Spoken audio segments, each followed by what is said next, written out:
Hello students, in today's class we are going to discuss about momentum and the Newton's second law of motion.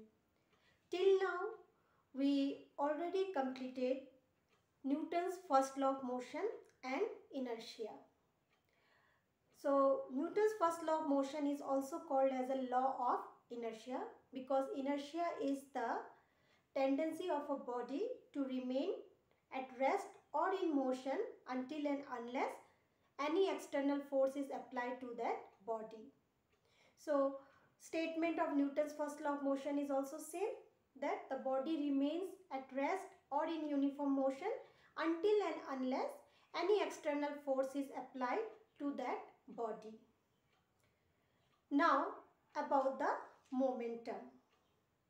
Momentum is what? Momentum means motion contained in a body. Whenever the body is in motion, it means the body have momentum. It is always expressed in terms of mass and velocity because every body has certain mass and whenever it moves, the body has velocity. So we can define the momentum as the force which a body possesses due to combined effect of mass and velocity. Force is also called as an impact. So the force which possesses due to the effect of mass and velocity. And mathematically it is given by the product of mass and velocity. So we can write as a P is equal to mv. Here P stands for momentum, M stands for mass and V stands for velocity. So product of mass and velocity is called momentum. Now if you see the unit, first see the CGS unit. CGS unit means centimeter, gram and second. Centimeter means the length and distance which is measured in centimeter.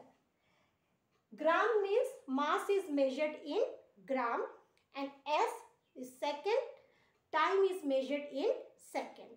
That is called as a CGS unit. So in CGS unit, if you see the momentum expression P, mass is measured in terms of gram and velocity is measured in terms of centimeter per second.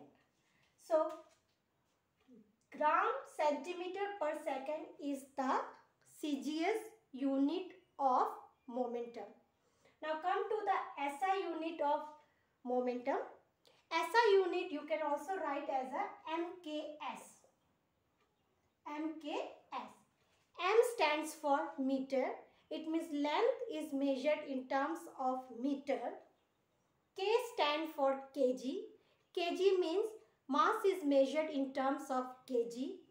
And S means second, time is measured in second. So in SI unit, that is MKS system, we can write the unit of momentum will be, in place of gram we have to write kg and this time is measured in second. So the unit of the velocity will be what? Meter per second. So gram centimeter per second is the CGS unit of momentum. Kg meter per second is the SI unit or MKS unit of momentum. Now come to the quantity. We know that we have two types of quantities, scalar quantity and vector quantity. Scalar quantity is the quantity which have only magnitude and vector quantity the quantity which have both magnitude and direction. Now if you see the expression of the momentum here, mass and velocity, we know that mass is a scalar quantity but velocity is your vector quantity. That is why momentum is also vector quantity because whenever you have a motion you need a force and force is your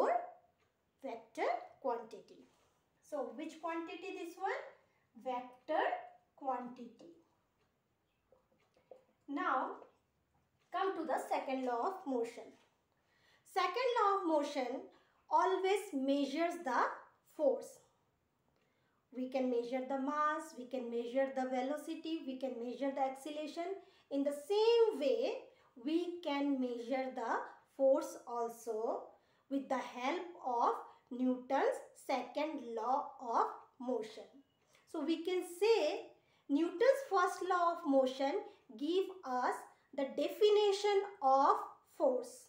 It defines the force, and Newton's second law of motion measures the force. So according to the Newton's second law of motion, unbalanced force which you are applying to the body is always directly proportional to the rate of change of momentum.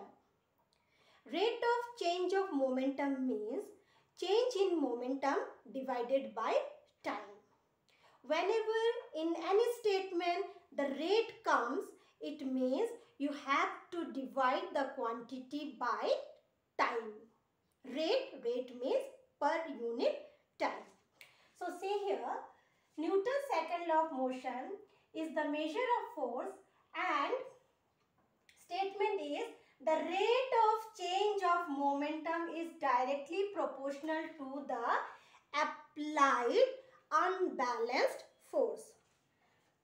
Here force in statement we can write as a force directly proportional. This is the symbol of directly proportional.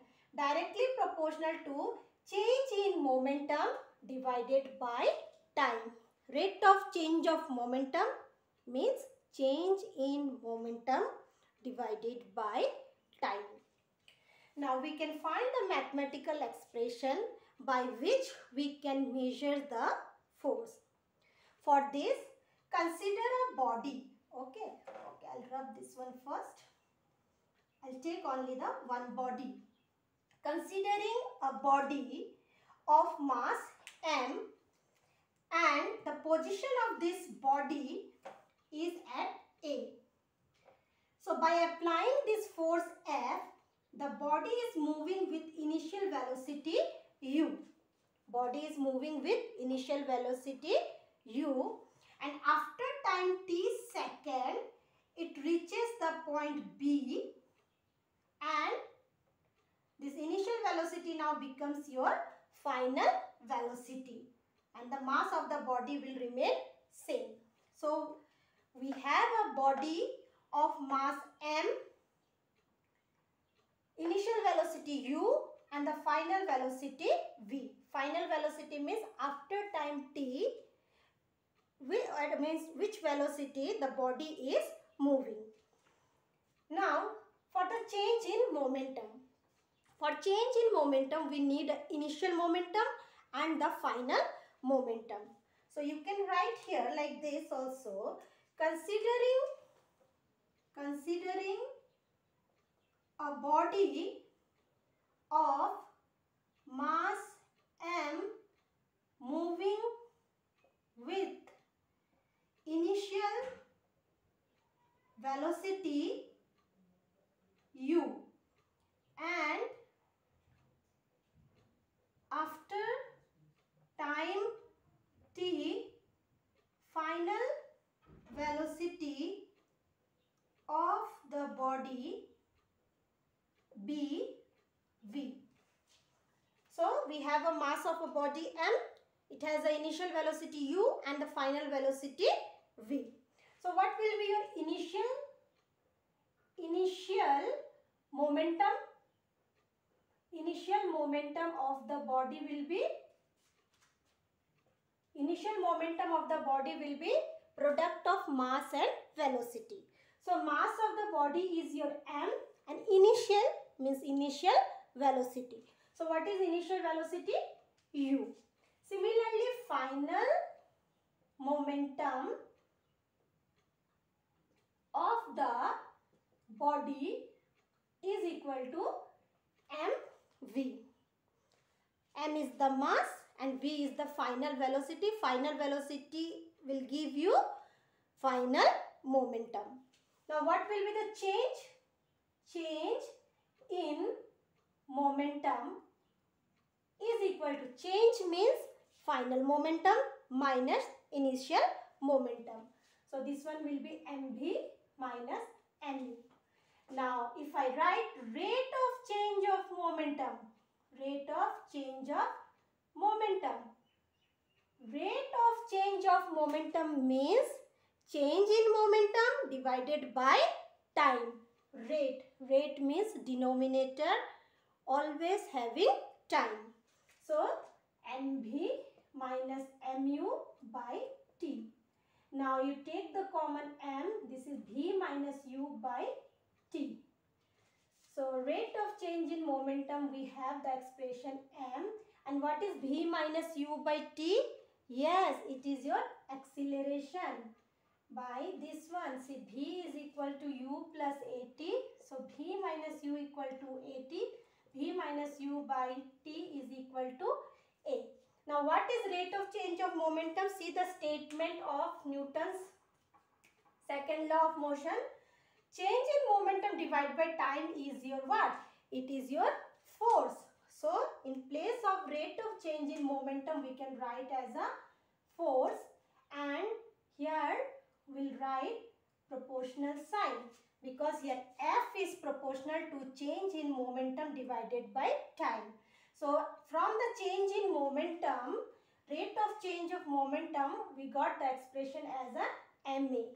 Now if you remove this one, I'll do here, F is equal to, change this proportional sign into equality sign. So we'll get one proportionality constant K and MA. So write this one as a MA since K is equal to 1. So by taking the K equal to 1, we have the expression of force, that is mass into acceleration. So force is what? Force is the product of mass and acceleration. And this one we get from where? We got from Newton's second law of motion. So Newton's second law of motion always measures the force, and the expression will be F equal to ma. And P equal to mv is your momentum. Now see, derivation of first law of motion from second law of motion. Now we can derive the first law of motion from the second law of motion. So what is our second law of motion? F is equal to ma. So this one I can write as a m v minus u by t. So F into t is equal to m v minus u. Now if force is equal to 0, means you are not applying any force. So if F equal to 0, you will get this one 0 into t, which is equal to mv minus u. So this part will be 0, this one will be mv minus u, bring this one, so 0 minus m will be 0. So 0 is equal to v minus u, which implies v is equal to u. This is the expression, that v is equal to u is the expression for your first law of motion. Why? Because see, if the body has initial velocity equal to the final velocity, it means the body is moving with a constant velocity until and unless any unbalanced force is applied to the body. And if the u is equal to 0, then the v is also equal to 0. It means body remains at rest. So in this way we can derive the first law of motion from second law of motion. Now come to the units of force. There are two units of force. One is called as the absolute unit of force, and another is called as a gravitational unit of force. Now till now we know that F is equal to ma. Now whenever you are using the unit of mass as a kg and the unit of acceleration as a meter per second square, and the value if you take as a 1, then that one will be your absolute unit of force. See again, absolute unit of force is a force which produces an acceleration of 1 meter per second square. Okay, 1 meter per second square in a body of mass 1 kg. So just you have to see the expression F equal to ma. So if you take m is equal to 1 kg and acceleration equal to 1 meter per second square, that time we'll get as a 1 kg meter per second square, and 1 kg meter per second square is called Newton. It is called Newton and the symbol is your N. So this is also called as a SI unit of force. So SI unit of force is your Newton, or you can say kg meter per second square. So what is absolute unit of force? For absolute unit of force, we have to take mass equal to 1 kg, acceleration equal to 1 meter per second square. Now gravitational unit of force means mass you have to take 1 kg, but acceleration you have to take as a acceleration due to gravity. And acceleration due to gravity, the value is your 9.8 meter per second square. So if you take this 1 kg into 9.8 meter per second square, we get as a 9.8 kg meter per second square, which is equal to 9.8 Newton. And this gravitational unit of force is written in terms of 1 kg F, this small f. If you use this symbol small f, it means here you have to put the value of acceleration is equal to 9.8 meter per second square. So 1 kg force is always equal to 9.8 Newton. Now come to the impulse. Impulse is the, if you apply the force for a very short interval of time, that is called as a impulse. But the impact is very, very high. Like if the ball is strike to the glass window, then that is called as a impulse. Large force for a short interval of time. What is impulse? Impulse is the large force applied for the short interval of time. So impulse is given as the force into time, and force into time is also called as a change in momentum. Now come to the SI unit of the impulse. What is the SI unit of impulse? Force unit is your Newton, time unit is your second. So SI unit of impulse is your Newton second. Now we have some application of Newton's second law of motion, or you can say the examples of impulse of force. According to the impulse of force, that impulse is equal to force into time, it is equal to change in momentum. It means if you have a less time, then the force will be more. So see here.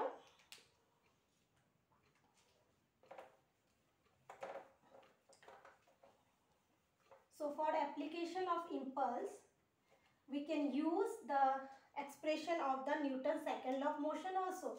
This is force is proportional to change in momentum by time. So F is proportional to m v minus u by t. So first application, these are I am explaining the application. So first application is your, a cricket player while taking a catch always moves his hands backward. Why? Because by moving his hands backward, cricket player increasing the time t. Increasing time t. If it increases the time t, it means the force acting on his hand is your decreasing. It means less. He will get less hurt. Okay. But if we catch like this, it means now the time is what? Time is less. If time is less, the impact is more. The force impact is more. So by using simple this relation that F is inversely proportional to time, because during this the change in momentum remains constant. So whenever the cricket player catch a ball, at that time change in momentum remains constant, and by pulling his hand backward, player increasing his time interval. As the time interval is increases, the impact on his hand is decreases.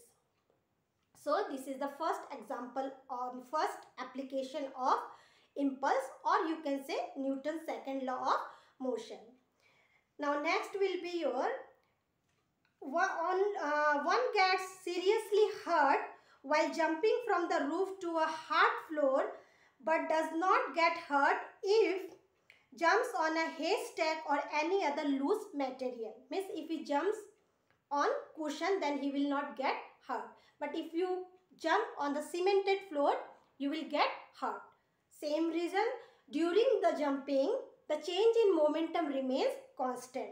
And whenever you jump, okay, whenever anyone is jumping, during that time, it increases what? Trying to increases the force so that impact will be less.